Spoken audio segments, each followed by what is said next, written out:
बिस्मिल्लाहिर्रहमानिर्रहीम। अस्सलामुअलैकुम। Welcome back to Almiyas kitchen. मैं उम्मीद करती हूँ आप सब खैरियत से होंगे।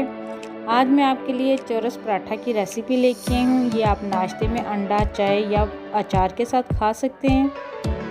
तो चलें बनाना स्टार्ट करते हैं।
मैं उम्मीद करती हूँ आपको मेरी वीडियो अच्छी लगी होगी। मिलते हैं नेक्स्ट वीडियो में, तब तक के लिए अल्लाह हाफिज़।